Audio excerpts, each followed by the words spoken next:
Salut, moi c'est Ben et ça fait quelques années que je travaille dans l'intelligence artificielle et j'ai décidé de vous partager tout mon savoir et toutes mes découvertes, notamment sur les agents IA, puisque à mon sens, les agents IA c'est une des plus grosses révolutions que l'on ait connues et il y a une fenêtre d'opportunité à prendre. Donc voilà, mon but c'est vraiment de faire monter tout le niveau de l'écosystème, avec beaucoup d'humilité évidemment. Donc voilà, comme je vous l'avais promis dans la dernière vidéo, je voulais vous introduire un outil qui va vous permettre de comprendre comment fonctionne un LLM et notamment de mieux comprendre ce que c'est qu'un prompt. Donc pour ça, on va faire deux petites vidéos. La première, on va créer ensemble un chatbot pour comprendre exactement comment ça fonctionne. Ça va durer environ 5 minutes. Et dans une deuxième vidéo, on va plugger ce qu'on appelle un RAG. Donc c'est un mot un peu horrible. Tout simplement, en fait, c'est une base de données externe et on va pouvoir aller poser des questions grâce à notre chatbot sur cette base de données externe. Donc voilà, ce RAG pour Retrieval Augmented Generation, on appelle. C'est en vrai le premier use case, le use case peut-être le plus intéressant des agents IA. Et c'est très simple à reproduire chez vous. Mais en plus de ça, c'est extrêmement pédagogique parce que ça va vous permettre de comprendre le gigantesque puzzle de l'intelligence générative et accessoirement d'améliorer vos prompts comme promis. Donc je vous propose de nous lancer sans plus attendre.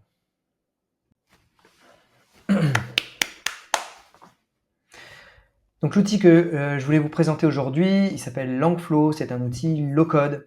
Ça veut dire que c'est utilisable non seulement par ceux qui ne savent pas coder, comme ceux qui savent coder.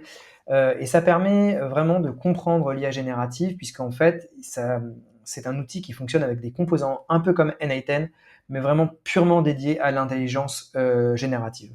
Alors pour créer un compte, c'est simple, vous avez juste à cliquer sur Get Started for Free et à suivre tout l'onboarding. Voilà, donc vous devriez vous retrouver sur cette page et pour commencer, c'est simple, vous cliquez sur New Flow. Ici, vous avez des templates, mais nous, ce qu'on va faire, c'est qu'on va le faire from scratch pour que vous compreniez vraiment comment on fait. Donc, vous cliquez sur Blank Flow et tout simplement, vous avez un canevas qui est vide et à gauche, vous avez des composants. Les composants, ce sont des composants d'entrée pour entrer du texte, pour recevoir du texte, pour processer des données, pour appeler de la donnée, par exemple en insérant, en uploadant un fichier, en faisant des calls API. Vous avez aussi la possibilité de choisir le modèle de votre choix, comme Anthropic, DeepSeek, Grok, OpenAI. Et puis, vous avez des vector stores, des embeddings, ça on en parlera dans une autre vidéo. Vous avez accès à la mémoire, vous voyez agent, en fait nous, on va le faire nous-mêmes, donc on va pas s'intéresser encore à ça. On verra ça dans une autre vidéo plus en profondeur. Pour l'instant, ce qu'on essaye, c'est vraiment de comprendre comment fonctionne un LLM et comment on crée un chatbot. On a aussi accès à des outils comme un moteur de recherche scientifique, des moteurs de recherche Google, Bing, vous avez accès à Wikidata, Wikipédia, Yahoo Finance, etc., etc. Donc c'est super sympa. En plus, vous avez plein d'outils qui sont compatibles avec Langflow, donc n'hésitez pas à l'utiliser. Donc sans plus attendre, on va commencer. De quoi j'ai besoin? Eh ben, j'ai besoin d'un modèle. Donc je vais dans le modèle et je choisis OpenAI. Je pourrais aussi très bien utiliser la barre de recherche comme vous voyez et drag and drop. Boum, voilà. Ensuite, de quoi j'ai besoin? J'ai besoin d'un point d'entrée pour mettre ma donnée, hop, comme ceci, et j'ai besoin de pouvoir obtenir une réponse. Donc, ce que je vais faire, c'est que je vais prendre le modèle, le message, je veux dire. Donc, ça c'est l'entrée, ça c'est la sortie. Je connecte le message au chat output, comme ceci. Et je peux choisir mon modèle. Donc là, par exemple, je voudrais choisir GPT.4, par exemple. Alors, 3.5, on évite, hein, ça ne sert plus à rien, c'est vraiment l'enfer. Ensuite, vous avez besoin d'une clé API. Alors cette clé API, qu'est-ce que c'est? Tout simplement, c'est un mot de passe pour accéder à OpenAI. Donc pour obtenir cette clé API, vous avez besoin d'aller sur platform.openai.com, je vous mettrai un lien, et vous allez sur Google, vous mettez obtenir clé API OpenAI, il y a de la documentation, je vous la mettrai, et vous avez juste besoin de l'entrée. Donc vous avez juste besoin de la copier-coller. Évidemment, c'est confidentiel, c'est pour ça qu'on ne peut pas la voir, mais vous pouvez évidemment, l'afficher comme ceci. Vous pouvez aussi créer une variable, ça c'est sympa parce que comme ça vous pourrez utiliser cette même clé à l'intérieur de tous vos flows Langflow. Et vous avez par exemple, vous donnez un nom, hein, my OpenAI key, par exemple, vous mettez la valeur et puis vous cliquez sur Save. Moi, j'ai déjà fait, donc je vais utiliser la mienne. Donc là, normalement, ça devrait fonctionner. Bonjour. Voilà, bonjour, comment puis-je vous aider? Donc là, ça fonctionne, c'est super. Mais pour l'instant, on se dit, bah, ok, d'accord, mais à quoi ça sert? Et ben en fait, on va ajouter un niveau d'abstraction supplémentaire en ajoutant ce qu'on appelle un prompt. Donc là, par exemple, ce qu'on fait, c'est qu'on se dit, on dit que à chaque fois que OpenAI va générer une réponse, il doit me répondre en écrivant un poème en alexandrin. Voilà, par exemple. Boum. Et ça, je dois connecter le prompt message au system message. Voilà, tout simplement. Et là, je vais lui redire bonjour OpenAI. Et là, théoriquement, il devrait me répondre dans un poème en alexandrin. Bonjour à toi, cher interlocuteur, dans l'immensité de l'univers, tu es un chercheur. Voilà, bon, donc ça fonctionne. Maintenant, ce que je vais lui dire, c'est que je vais lui dire je m'appelle Benjamin.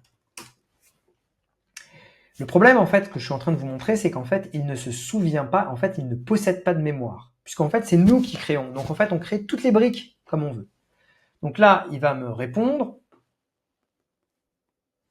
Je m'appelle Benjamin. Bon, bref, il n'a pas très bien compris. Mais là, si je lui dis comment je m'appelle, vous verrez qu'il me dit je sais pas comment tu t'appelles. Je suis l'assistant dans l'ombre, un serviteur. Voilà. Donc, en fait, vous voyez qu'en fait, il n'a aucune mémoire. Donc, ce qu'on va faire, c'est qu'on va lui ajouter de la mémoire. Allez, on va recommencer. Donc, pour ajouter de la mémoire, on a un petit helper, ça s'appelle, qui s'appelle History. Hop, et donc je vais le connecter. Alors ça, à votre avis, prenez quelques secondes et demandez-vous où est-ce que je vais le mettre. Parce que vous voyez qu'ici, j'ai plus de point bleu. Donc je peux pas le connecter, j'ai nulle part où le connecter. Ou ici, mais ce serait pour mettre une clé API, ça n'a pas de sens. Donc, nous, ce qu'on veut, c'est qu'il puisse se rappeler de mon prénom, qu'il puisse se rappeler de l'historique de la conversation. Et bien pour ça, ce que je vais faire, c'est que je vais utiliser le prompt. Et oui, vous avez bien compris le prompt et je vais vous expliquer pourquoi. Dans le prompt, ce que je vais faire, c'est que je vais écrire mémoire comme ceci. Allez, je vais mettre 2 points et je vais ouvrir, ça s'appelle des curly braces. Vous savez, c'est les, je sais pas comment on dit, c'est pas des carrés, c'est des curly braces, ça s'appelle en anglais. Désolé, j'ai pas le mot en français. Curly braces, vous tapez ça sur Google. Sinon, vous faites option et parenthèse sur Mac. Option plus parenthèse pour obtenir ça. Et ici, vous allez mettre, par exemple, mémoire. Et vous voyez que ce faisant, ça a créé une variable ici. Donc j'ai juste besoin de l'enregistrer et hop, j'ai une variable mémoire qui vient d'arriver. Et donc, ce que je vais faire, c'est que j'ai juste à connecter ma mémoire, mon message à ma mémoire, tout simplement. Et maintenant, si je retourne, alors je vais changer le prompt pour que ce soit plus simple à comprendre. Tu es un assistant. Hop. Donc là, si ça a bien marché théoriquement, je vais aller dans Playground et je vais lui dire bonjour,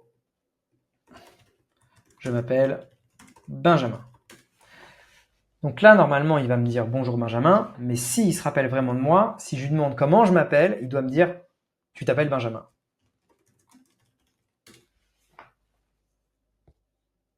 Vous vous appelez Benjamin. Parce que maintenant, il a accès à la mémoire. Juste quelques mots, j'en profite pour vous dire que j'ai créé une formation sur les agents IA.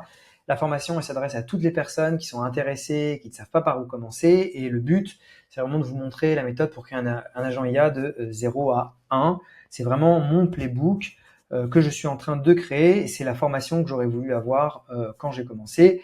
Cette formation, elle va se dérouler sur 8 semaines, 1 heure par semaine. Évidemment, vous avez les replays gratuits. Elle ne coûte que 100 € pour l'instant, mais le prix va augmenter au fur et à mesure que j'ajoute du contenu, dont du contenu, évidemment, du code actionnable.